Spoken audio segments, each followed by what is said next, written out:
पण विरोधक आणि सत्ताधारी अशा सगळ्याच राजकीय पक्षांना आजच्या शिष्टमंडळात सहभागी होण्याचं आमंत्रण होतं। त्यामुळे राज ठाकरेही आले। पण राज ठाकरे शिष्टमंडळामध्ये सहभागी होत असताना काँग्रेसचे प्रदेशाध्यक्ष हर्षवर्धन सपकाळ मात्र या शिष्टमंडळातून गायब झाले। निवडणूक आयुक्त चोकलिंगम ज्यांच्यावर विशेष जबाबदारी आहे त्यांनाही तुम्ही त्यांची भेट घेत आहात।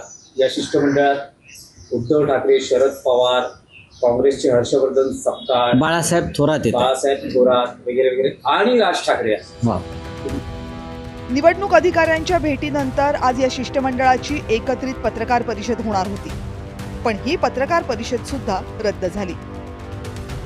महाराष्ट्र राज्याचे निवडणूक आयुक्त दिनेश वाघमारे यांना भेटून आलेलं आहे अंबादास दानवे माजी विरोधी पक्षनेते यांच्या नेतृत्वाखाली। चोखलिंगम यांच्याबरोबरच्या बैठकीत काही मुद्दे अनिर्णित आहेत आणि ती चर्चा उद्या परत सुरू राहणार आहे। उद्या राज्याचे निवडणूक आयुक्त वाघमारे आणि चोखलिंगम यांची एकत्रित भेट आणि चर्चा हे शिष्टमंडळ यातले सगळे प्रमुख नेते घेतील। त्याच्यामुळे उद्याच आपण पत्रकारांना भेटून माहिती देऊ।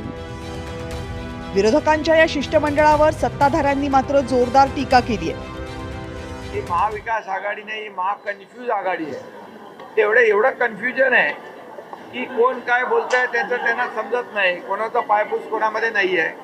त्यामुळे ही महाकन्फ्यूज आघाडी एकत्र आलेली आहे आणि राज्य सरकार ज्या पद्धतीने आज काम करत आहे, शेतकऱ्यांना जी काही भरीव मदत दिली त्यामुळे देखील त्यांच्या पायाखालची वाळू सरकलेली आहे। महाविकास आघाडीनं निवडणूक आयोगाकडे जाण्यापूर्वी लोकसभा निवडणुकीत जेव्हा महाराष्ट्रात भाजपला कमी जागा मिळाल्या तेव्हा भाजपनं जनतेचा कौल मान्य केला, पण विधानसभा निवडणुकीमध्ये महाविकास आघाडीचा पराभव झाल्यानंतर अचानक मतचोरी तुम्हाला का आठवली? महाविकास आघाडी जिंकली तर ईव्हीएम बरोबर आणि भारतीय जनता पार्टी जिंकली की ईव्हीएम वर शंका हा ढोंगीपणा लोकशाहीसाठी मारक आहे।